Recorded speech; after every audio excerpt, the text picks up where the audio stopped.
On today's Smart 7, rebellion in Russia, Donald denies mishandling documents and lots more. It's Monday 26th of June, it's National Beautician's Day, and a happy birthday, Brian Tedder. The Smart 7, it's news, but not the news.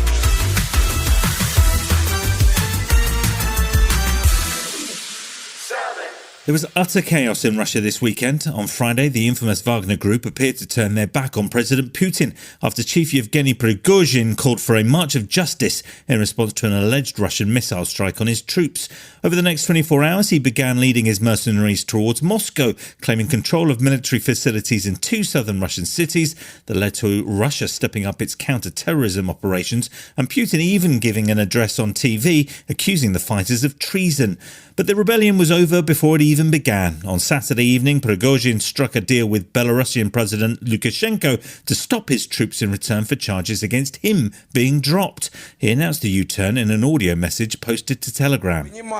Mindful of the responsibility that Russian blood might be shed by one of the parties, we are turning our columns around and moving off in the opposite direction of the field camps, according to plan.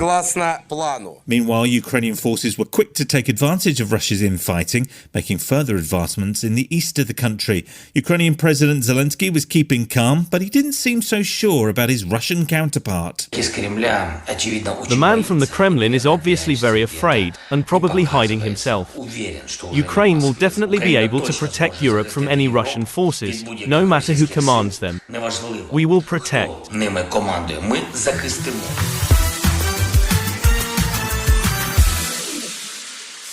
It's been a tough time for those of us struggling with the cost of living crisis. Last week saw the Bank of England increase the base rate of interest by 0.5 point to 5% after ONS figures revealed inflation remained stuck at 8.7% in May.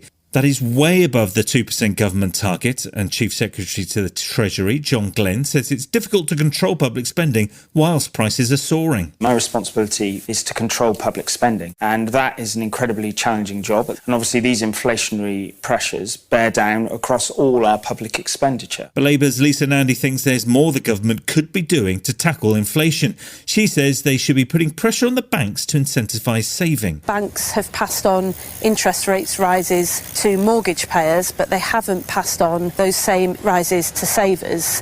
So there are good reasons why the government ought to be intervening to ensure that banks pass on those interest rate rises to savers as well.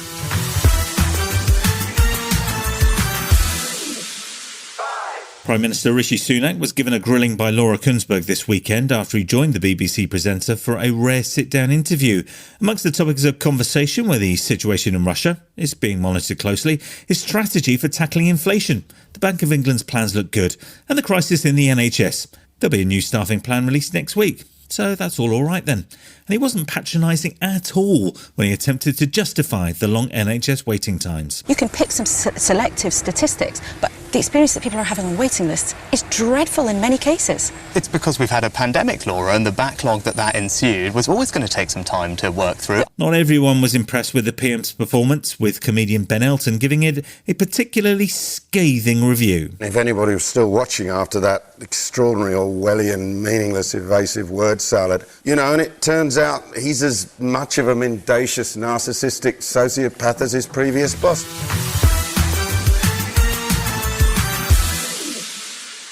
Former US President Donald Trump was indicted for the second time earlier this month, this time for allegedly mishandling classified government documents by storing them in his Mar-a-Lago property and refusing to hand them back. But Trump seems convinced he's done nothing wrong. Last week he said he'd simply been too busy to hand the documents over to the National Archives and Records Association and wanted to remove his personal items from the boxes they were stored in first. And speaking at the Faith and Freedom Coalition conference this weekend, sounds like a fun gig, he once again claimed he was within his rights to keep the documents. Whatever documents the president decides to take with him, he has the absolute right to take them. He has the absolute right to keep them, or he can give them back to NARA if he wants. He talks to them like we were doing. That's the law, and it couldn't be more clear. Still to come on the Smart 7, Princess Kate's down with the ball kids, and Elton says his final farewell. Right after this.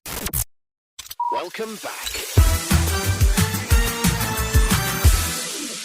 3, It's the dynamic duo we didn't know we needed. Roger Federer and Princess Kate teamed up over the weekend to train with the Wimbledon ball kids ahead of next week's tournament. There'll be around 250 teenagers working as ball boys and girls during the championships, and they showed Roger and Kate just what it takes to do the job well. Turns out it's a lot harder than it looks, as Wimbledon tournament director Jamie Baker explains. The most worn patch on the court is the position of the ball boys, because the traction that they're getting when they're sprinting in and out.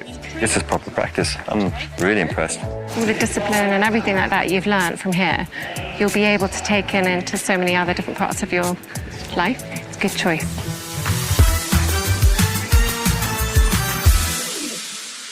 From Arctic Monkeys' mixed reviews to Lana Del Rey getting cut off, to Rick Astley doing the Smiths, to Lewis Capaldi's lost voice, it all went down at Glastonbury this weekend.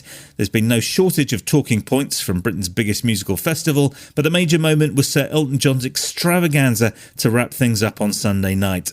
Fans were queuing from 4 a.m. to see him perform in what is supposedly his final UK performance, and the legendary showman certainly delivered, with Paul McCartney watching on.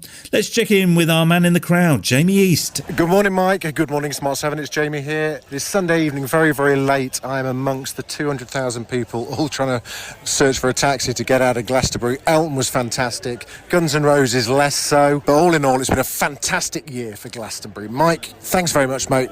Smart 7, I'll be back tomorrow.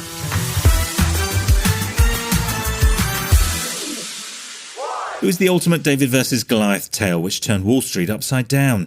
Way back in January 2021, a group of Redditors banded together to drive up the stock price of failing video game retailer GameStop, triggering a short squeeze. The result? They got rich overnight and took down some major hedge funds whilst they were at it. And now the GameStop saga is being turned into a movie, directed by I, Tonya's Craig Gillespie, Dumb Money stars Pete Davidson, Paul Dano, Seth Rogen and America Ferrara. It hits cinemas in September, so mark your calendars and get out your calculators. Wall Street cheated. Surprise, surprise. You have to testify before Congress. The game has changed. The whole idea of the stock market is if you're smart and maybe with a little luck you can make your fortune. Certainly not anymore. There's no hope for the little guy. Maybe now there is. You've been listening to the Smart 7. We'll be back tomorrow at 7 a.m. Hit that follow button and have a great day. Give us 7 minutes and we'll give you the world.